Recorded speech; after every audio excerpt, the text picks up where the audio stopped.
అదేవిధంగా మిత్రుడు డిఏల గురించి మాట్లాడిండు. ప్రతి నెల మొదటి తారీఖు నాడు జీతాలు ఇవ్వడానికే తలప్రాణం తోకొకొస్తుంది. మా ప్రభుత్వ ఉద్యోగులకు నేను ఇక్కడ నుంచి విజ్ఞప్తి చేస్తున్నా, నెల నెల మొదటి తారీఖు నాడు జీతాలు తీసుకొని మనం ప్రభుత్వానికి కొంత సేవలు అందిద్దాము. కొంత సమయం పడుతుంది. ఈరోజు ఏమాత్రం ఏం చేసుకున్నా ఈ వ్యవస్థ కూడా దెబ్బతింటుంది. మన మొదటి తారీఖు నాడు జీతాలు ఇవ్వడానికి రిజర్వ్ బ్యాంకు దగ్గర అప్పుడప్పుడు చేబదులు అంటారు కదా అధ్యక్ష, ఊర్లలో అంటాం కదా, బ్యాంకు లోను షూరిటీస్ కాకుండా చేబదులు మళ్ళీ ఇస్తాం. 4,000 కోట్ల రూపాయలు చేబదులు చేసి ఫస్ట్ నాడు జీతాలు ఇచ్చిన అధ్యక్ష.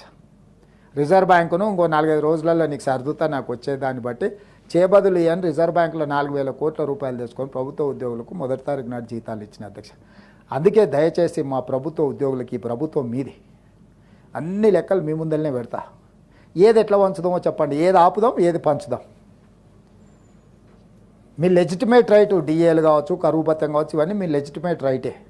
కానీ నిజమైన జీతభత్యాలు మొదటి తారీఖు నాడు ఇవ్వడానికే నిస్సహాయ పరిస్థితి ఉంది. నిస్సహాయ పరిస్థితి ఉన్నప్పుడు అప్పుడప్పుడు మనకు జ్వరం వచ్చినప్పుడు పథ్యం పాటిస్తాం అధ్యక్ష. మీకు ఐడియా ఉంది కదా అధ్యక్ష.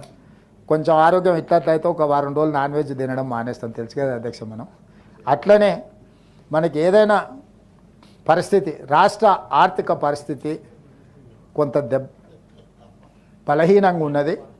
మా ప్రభుత్వ ఉద్యోగస్తులందరినీ నేను విజ్ఞప్తి చేస్తున్నా, అదనంగా ఏం కోరికలు కోరకండి.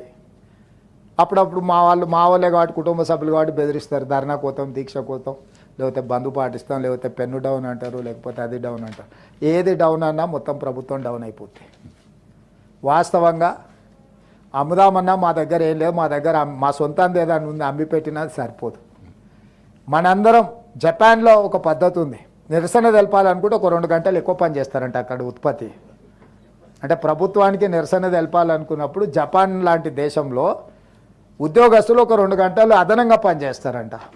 అట్లాంటిది ఏదన్నా నూతన విధానాన్ని మా ప్రభుత్వ ఉద్యోగస్తులు తీసుకొని రోజుకొక 2-3 గంటలు అదనంగా పనిచేసి మా ప్రభుత్వానికి నిరసన తెలిపి ఆదాయాన్ని పెంచితే, పెరిగిన ఆదాయాన్ని తిరిగి మీకు అందరికీ పంచుతాం. ఆదాయాన్ని పెంచడం, పేదలకు పంచడమే ఈ ప్రభుత్వ విధానం.